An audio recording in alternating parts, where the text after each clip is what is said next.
एक ऐसा इंडियन शख्स जो कभी किंग ऑफ गुड टाइम्स कहलाया जाता था। अपने वक्त में वो महाराजों वाली जिंदगी गुजारा करता था। एक ही रात में करोड़ों की पार्टी करता, जहां दुनिया भर के बिलियनर्स प्राइवेट जेट रखते हैं। वहीं इसके पास अपना बोइंग 727 था। लेकिन आज उसका नाम इंडियन हिस्ट्री में किए जाने वाले सबसे बड़े फ्रॉड केस से जोड़ा जाता है। जी हाँ, हम बात कर रहे हैं विजय माल्या की। किंगफिशर वो नाम था जिसने उसे हर उस चीज का मालिक बनाया जिसे एक आम आदमी सपने में देखता है। लेकिन आखिर में ऐसा क्या हुआ जिससे ये नाम पूरी तरह विजय माल्या को ले डूबा। जैन टीवी की वीडियो में एक बार फिर से खुशामदीद। 1955 में विजय माल्या का जन्म रईस खानदान में हुआ और बचपन से उसने अपनी लाइफ में सिर्फ पैसा ही पैसा देखा। फादर विठल माल्या के पास पैसे की कोई कमी नहीं थी, क्योंकि इंडिया की ज्यादातर इंडस्ट्री पर उसका कंट्रोल था। वो यूनाइटेड ब्यूरी के डायरेक्टर और सबसे बड़े शेयर होल्डर थे। अपने बिजनेस नेचर की वजह से उन्हें मुल्क भर में अच्छी नजरों से नहीं देखा जाता था। वो मीडिया से दूर रहते थे और कहा जाता है कि वो अपने खिलाफ न्यूज चलने से पहले ही पैसे देकर उसे रुकवा देते थे। 1947 में विठल माल्या ने 22 साल की उम्र में as a board of director UB group को ज्वाइन किया। इसके बाद ये उन यूबी ग्रुप के चेयरमैन भी बन चुके थे। लेकिन इसे कंपनी ने अपना बदलाव तब देखा जब इसको विजय माल्या ने संभाला। विजय माल्या विठल माल्या का इकलौता बेटा था। 1983 में विठल माल्या की डेथ के बाद 28 साल की उम्र में यूबी ग्रुप के चेयरमैन बना दिए गए। इस पर सबका कहना था कि विजय माल्या महाराजों वाली जिंदगी गुजारता है तो ये इतनी बड़ी एम्पायर को नहीं संभाल पाएगा। लेकिन विजय माल्या ने इसका उल्ट किया। यूबी ग्रुप जो के इतना बड़ा ब्रांड था जिसमें real estate brand, airline brands वगैरह थे। यूबी ग्रुप के तमाम प्रोडक्ट्स में से किंगफिशर विजय माल्या को सबसे ज्यादा अट्रैक्ट करने वाला प्रोडक्ट था। इसको विजय माल्या ने अपने बाप के मरने से पहले ही लॉन्च किया था। इसमें विजय माल्या का लॉन्च किया हुआ ब्रांड एक किंगफिशर लिक्विड था जिसने इंडिया में किंगफिशर को आसमान तक पहुंचा दिया था। लेकिन इस दौरान इंडिया में बेयर को बुरा समझा जाता था, तो इस पे काफी पॉलिटिकल पार्टीज ने एक्शन लेने की अपील की। इससे इंडिया की सरकार ने इस पर पाबंदी लगा दी और इसकी तमाम बोतलों को रोड पर रखकर इस पर रोड रोलर चढ़ा दिया। यह विजय माल्या का होने वाला डायरेक्ट नुकसान था, लेकिन ये सिर्फ इसकी शुरुआत थी। लेकिन विजय माल्या तब तक हर छोटी बड़ी ऑडियंस को टारगेट करना सीख चुका था। उसने हर उस छोटे बड़े इवेंट को स्पॉन्सर करना शुरू कर दिया जिसमें मीडिया की प्रेजेंट होती थी। इस तरह ना चाहते हुए भी किंगफिशर का नाम चलता, जिसे गवर्नमेंट ने मीडिया पे बैन किया हुआ था। बाद में किंगफिशर कैलेंडर ने लॉन्च किया जिसमें इंडियन मॉडल्स का फोटोशूट किया जाता था। किंगफिशर कैलेंडर के जरिए कई बड़े बड़े फीमेल बॉलीवुड एक्टर्स के नामों ने जन्म लिया, जिनमें से कटरीना कैफ, नरगिस फखरी जैसे नाम भी शामिल है। सब मॉडल्स और विजय माल्या खुद चुनता था। ये कैलेंडर 2003 से लेकर 2020 तक चला। इसके पास अब किसी चीज की कमी नहीं थी। कमी थी तो सिर्फ और सिर्फ पावर की, वो भी इसने पॉलिटिशियन ज्वाइन करके ले ली। लेकिन इन सब में उसको एक चीज तंग करती थी, उसके साथ जुड़ा हुआ नाम किंग ऑफ वाइन या फिर शराब का बेताज बादशाह, जिसकी वजह से इंडिया में विजय माल्या को अच्छा नहीं समझा जाता था। लेकिन लोग इसके आगे पीछे होते थे। इसको पता था कि ये सब पैसे का कमाल है। विजय माल्या को एक ऐसा नाम कमाना था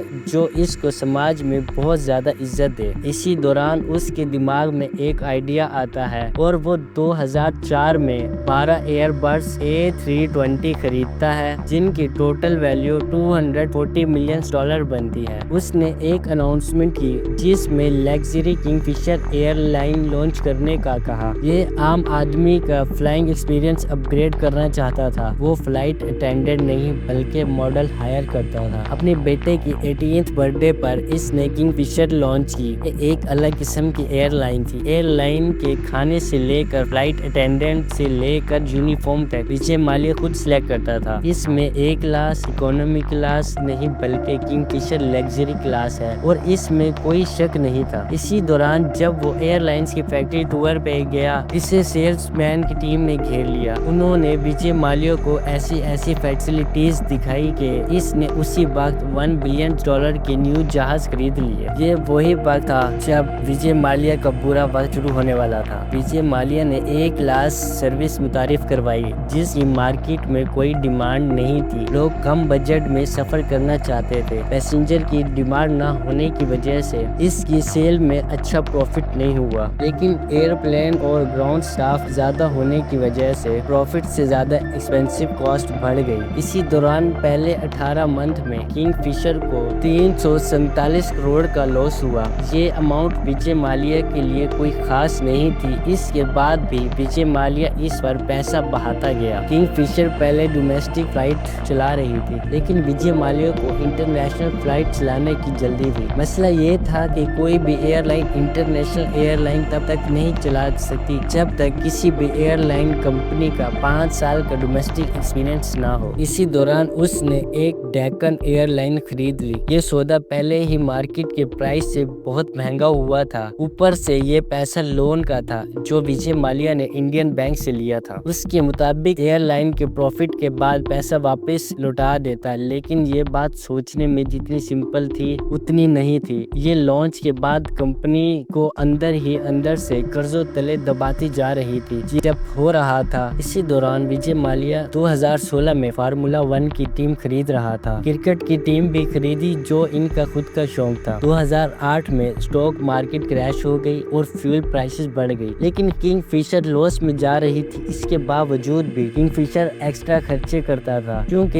ये जानी ही अपनी लग्जरी के लिए जाती थी। 12 सितंबर 2011 में कैनेडियन रिसर्च सेंटर ने एक रिपोर्ट पब्लिश की जिसका टाइटल था फायर इन द स्काई, जिसमें किंगफिशर का भांडा फूटा जिसने इसके कच्चे चिट्टे खोल दिए। इसमें ये बताया गया कि जब दुनिया की ज्यादातर एयरलाइंस घाटे में जा रही है, इस दौरान किंगफिशर इतने खर्चे कैसे कर रही है। पता चला कि किंगफिशर अपनी सेल से ज्यादा खर्चे कर रहा है और ये सारा पैसा लोन का है। विजय माल्या ने सितारा बैंक से टोटल 9,000 करोड़ रुपए का लोन लिया। इसमें से ज्यादा पैसा पब्लिक सेक्टर बैंक का था, मतलब कि ये पैसा अवाम का था जिसको विजय माल्या रिपे नहीं कर पाया और बैंक ने इस पर केस कर दिया क्योंकि ये बैंकरप्ट हो चुका था। सीबीआई ने जब इंक्वायरी की तो उन्हें ये पता चला कि विजय माल्या ने उस वक्त लोन लिया जब एयरलाइन दिवालिया होने वाली थी। रिपोर्ट के मुताबिक बताया जाता है कि विजय माल्या ने फेक डॉक्यूमेंट्स दिखाकर लोन लिया। पैसा एयरलाइन को बचाने के लिए नहीं बल्कि अपनी पर्सनल अयाशियों के लिए और अपने पर्सनल बिजनेस के लिए था और ये पैसा इसने यूपीजी के मुख्तलिफ बिजनेसेस में भी लगाया। इस दौरान इसने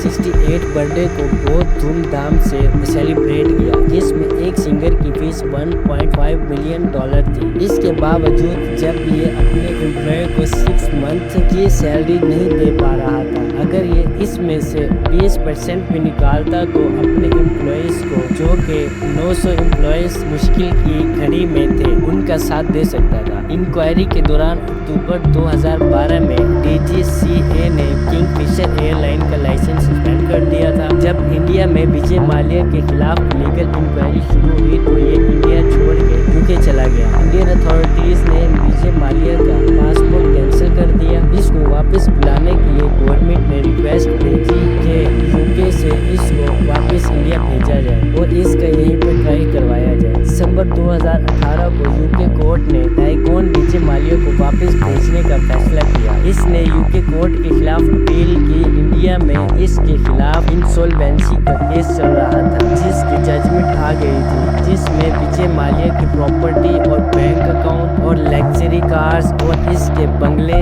और यूपीजी के शेयर्स वगैरह को ऑक्शन में रखा गया जिससे बैंक का लोन पे हो सके। विजय माल्या ने बैंक और कोर्ट से सेटलमेंट की कोशिश की लेकिन वो नाकाम रहा। किंगफिशर एयरलाइन की कोलैप्स के बाद विजय माल्या का इमेज और भी ज्यादा खराब हो गया था जिसकी वजह से इंडिया की पीपल्स ने इस वक्त बहुत ज़्यादा प्रेशर डाला और इसके खिलाफ प्रोटेस्ट भी किए ताकि ये इंडिया का पैसा अवाम को वापस दे दे। लेकिन इसके बावजूद भी विजय माल्या यूके में अपनी लग्जरी लाइफ गुजार रहा है और इंडिया में ये अभी भी वांटेड है।